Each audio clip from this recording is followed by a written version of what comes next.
Fala rapaziada, saudações vascaínas, vamos que vamos. Para mais um vídeo, você está no Acorda Vascão, o primeiro vídeo desta terça-feira para você, torcedor vascaíno. E neste vídeo a gente vai falar sobre um assunto muito importante, pois caso de fato venha a ser confirmado o retorno do Vasco à elite do futebol brasileiro, o Vasco não sobe, mas o Vasco volta. Calma que eu vou te explicar o porquê dessa frase. Mas antes de começar, é claro, como eu sempre faço aqui no canal, quero dar as boas-vindas a você, torcedor vascaíno, que está chegando ao nosso canal pela primeira vez. Seja muito bem-vindo. Este é o canal do Gigante, o canal do torcedor vascaíno, ou seja, se você é Vasco, aqui embaixo se inscreva no nosso canal. Ontem, depois de acredito que meses e meses, a gente conseguiu em um dia colocar mais de 100 inscritos no nosso canal.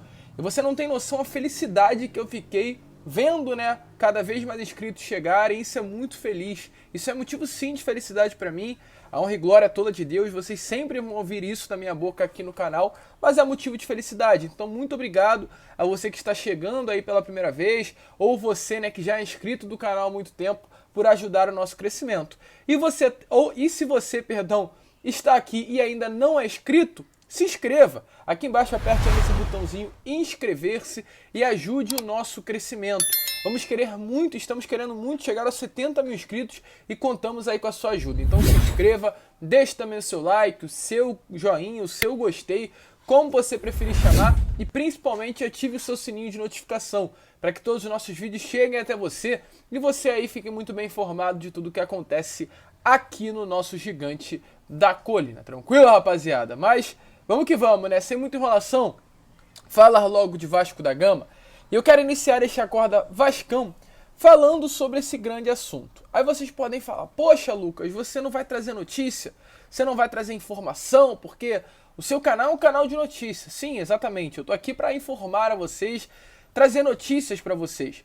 Mas ontem o elenco do Vasco folgou. Então ontem foi um dia muito parado dentro do Vasco. Então não adianta eu vir aqui às 7 horas da manhã para vocês para ficar inventando conteúdo. Eu não sou assim, eu não sou essa pessoa que eu ficar inventando notícia. Então eu resolvi trazer uma análise bem legal sobre o Vasco nessa temporada.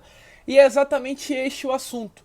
Pois caso venha se concretizar o acesso, o Vasco não vai apenas voltar à Série A, torcedor. O Vasco vai voltar. A instituição Vasco da Gama vai voltar a figurar no cenário do futebol brasileiro. O acesso ainda de fato está longe, o Vasco precisa pelo menos vencer as suas 2 partidas e torcer, né, para que o Sport não vença as 4. A gente já explicou como vai funcionar essa reta final de Campeonato Brasileiro para vocês no Acorda Vascão de ontem, então dê uma olhada lá, mas tudo indica que de fato o Vasco vai conseguir o acesso. É vencer o Criciúma e vencer o Ituano não, Sampaio Corrêa. Eu ia falar Ituano, mas é o Sampaio Corrêa dentro de casa que o Vasco conquista o acesso de volta à elite do futebol brasileiro. E caso isso venha a acontecer, de fato, gente, o Vasco volta a figurar firme no cenário do futebol. Não é apenas um acesso, não é apenas uma comemoração de estamos retornando à Série A.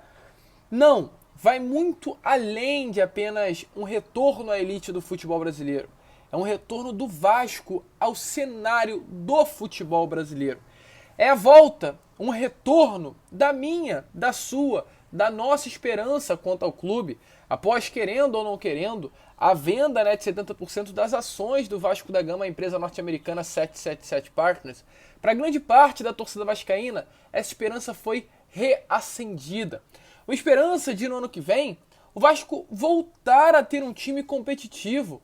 Ou seja, não é apenas o acesso, é a volta do Vasco da Gama, a volta das contratações, a volta de um investimento. E a partir daí a gente parte também para a informação. Pois lembra que eu venho trazendo para vocês nos últimos vídeos. O jornalista Jorge Nicola deixou bem claro que a meta do Vasco para 2023 é trazer pelo menos 20 jogadores no primeiro semestre, né, de 2023. Por quê? Porque vai haver uma grande limpa. Desse time de 2022 não vai ficar a grande maioria. Com todo respeito aos atletas, mas Edmar, Anderson Conceição, Leonardo Matos, Matheus Ribeiro, Paulo Vitor, Zé Gabriel, mesmo tendo um contrato com o Vasco, dificilmente fica. Thiago Rodrigues e vários outros atletas não devem ficar. O Vasco vai enxugar o seu elenco, vai ficar com alguns jogadores desse ano e a grande maioria atletas da categoria de base. Essa é a realidade. Então, é a volta do Vasco forte no mercado. Você aí muito provavelmente viveu o Vasco que eu imagino, né? O Vasco que eu idealizo, que eu ainda não tive a oportunidade de viver. O Vasco dos anos 2000, um Vasco que contratava, um Vasco que comprava, um Vasco que tinha grana e tinha poder aquisitivo para ir ao mercado e tirar o Edmundo do futebol europeu. Esse era o Vasco. E o Vasco hoje não é mais esse time. E vai voltar a ser ano que vem. Pelo menos é o que está ali, né? No regulamento da SAF da 777 assinada com o Vasco da Gama. E a volta de vários outros argumentos, de vários outros pontos, né, também. Como, por exemplo, a volta da conexão com o torcedor e o seu elenco. Algo que a gente já vê esse ano. E aí a gente parte também para outro ponto dentro desse mesmo ponto. Você se lembra um ano em que o elenco e a torcida estiveram tão unidas? Não. Você lembra de um ano em que o Vasco dependeu, né, e teve tanto apoio do seu torcedor como está tendo nesse ano? A sua resposta será não. E tudo isso, torcedor, querendo ou não, passa por essa volta da esperança para a próxima temporada, essa volta do investimento, a nossa chama aí, né, realmente pelo Vasco, de esperança por anos melhores no futuro com a grana da 777, reacendeu. E a partir disso a gente foi para as arquibancadas de São Januário torcer e empurrar o Vasco, pensando que ano que vem pode ser melhor. A volta também do orgulho de ser vascaíno, que querendo ou não, torcedor, tá esquecido. A gente vence o Operário, a gente vence o Sampaio Corrêa, bate no peito e fala que é Vasco. Mas tá difícil, né? Aquele chegar na janela, aquele grito e falar, eu sou Vasco, irmão. Eu sou Vasco. A gente não sente isso há muito tempo, quando ganha um título, quando ganha uma grande conquista, uma grande partida. Infelizmente o torcedor perdeu um pouquinho desse orgulho de bater no peito e falar, eu sou Vasco. E eu não tô falando isso no lado negativo, não. Estou falando da realidade, porque hoje isso, infelizmente, é uma realidade. E a volta do respeito. Porque, infelizmente, torcedor, o Vasco não está sendo respeitado. Eu, nestas últimas horas, né, não venho sofrendo, mas eu gravei um vídeo e falei do confronto do Vasco Sport nesse próximo domingo. E aí um youtuber do esporte gravou um vídeo como se estivesse fazendo uma reação, né, ao conteúdo que eu postei. E eu vi o Sport, cara, com todo respeito ao Sport, que volto a repetir o que eu falei no Boa Noite Gigante, é um gigante do futebol brasileiro, um gigante não, um grande do futebol brasileiro, é um dos maiores, se não o maior clube do futebol nordestino, porque tem a Copa do Brasil, tem uma competição nacional. Mas, cara, o Sport é o Sport e o Vasco é o Vasco. E hoje o Sport se vê na mesma prateleira que o Vasco no futebol nacional. Então isso não é algo normal. Então é a volta do respeito que também precisa acontecer com esse acesso no final do ano. E aí, a partir disso, né, essa frase que eu utilizei para vocês começa a fazer sentido. Pois não é apenas o Vasco subindo, é o Vasco voltando a figurar no cenário do nosso futebol. E querendo ou não querendo, torcedor, dificilmente isso estaria acontecendo sem a SAF. Foi como eu trouxe para vocês agora há pouco.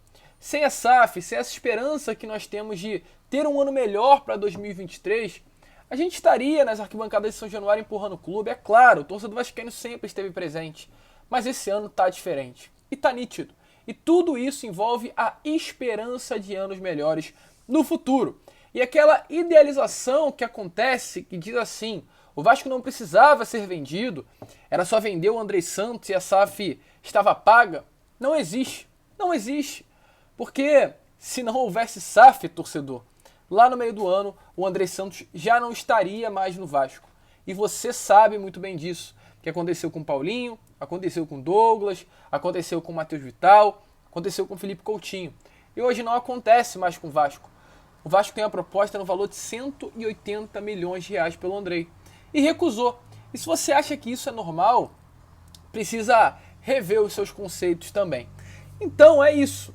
Acredito também, né, numa frase que diz assim: o Vasco tinha condições de virar uma potência sem virar SAF. E eu concordo, com certeza tinha. Porém, é uma idealização que jamais iria acontecer. O Vasco ter condições de se tornar uma potência é uma coisa. Agora o Vasco se tornar uma potência sem se tornar, sem virar uma SAF, né, era outra. Porque isso não iria acontecer. Por causa de política, por causa de más gestões, algo que a gente vê no Vasco há anos e anos. E aí pode vir a outra e última pergunta que eu faço para vocês nesse vídeo. Lucas, para onde está indo os 120 milhões de reais? E é importante falar para vocês que é uma dúvida, um questionamento. Hoje o Vasco é um clube que paga em dia, algo que não acontece há anos. Hoje o Vasco é um clube que tem o vestiário de São Januário reformado. Hoje o Vasco é um clube que tem a sala de imprensa de São Januário reformada. Hoje o Vasco é um clube que tem novidade no CT Moacir Barbosa, com banco de reservas, com revitalização do gramado, com novidade na infraestrutura também do nosso CT. Hoje, por exemplo, foi divulgada a foto do Barbosa sendo estampada ali nas paredes do CT Moacir Barbosa. E a contratação, Lucas, mas é só um profissional, mas é a contratação de um profissional especialista em bola parada e que a gente não vê normalmente aqui no nosso futebol e já está acontecendo no Vasco. Tudo isso desses 120 milhões investidos pela SAF. Então, torcedor, querendo ou não, há mudança. E se hoje o Vasco tem grande chance de voltar à elite do futebol brasileiro, querendo ou não querendo, se trata desse acordo assinado com a 777 no meio desse ano. E volto a repetir, o Vasco tinha totais condições de prosseguir e se tornar novamente uma grande potência sem virar uma sociedade anônima do futebol. Porém, ter condições é uma coisa e desenvolver esse projeto é outra. E você, que acompanha o Vasco, está nesses últimos anos, dia a dia, vendo as coisas que acontecem dentro do nosso clube, sabe muito bem que isso jamais iria acontecer devido às políticas que acontecem no dia a dia de São Januário. A gente fica por aqui. Este foi o Acorda Vascão e termino da maneira que eu comecei. Tá chegando. O Vasco está muito perto de concretizar o acesso à elite do futebol brasileiro. Mas não é apenas o acesso do Vasco. É a volta do Clube de Regatas Vasco da Gama. A gente fica por aqui. Este foi o Acorda Vascão. Contamos com você no Boa Noite Gigante. E como sempre falo aqui no canal, um grande abraço a todos e saudações vascaína.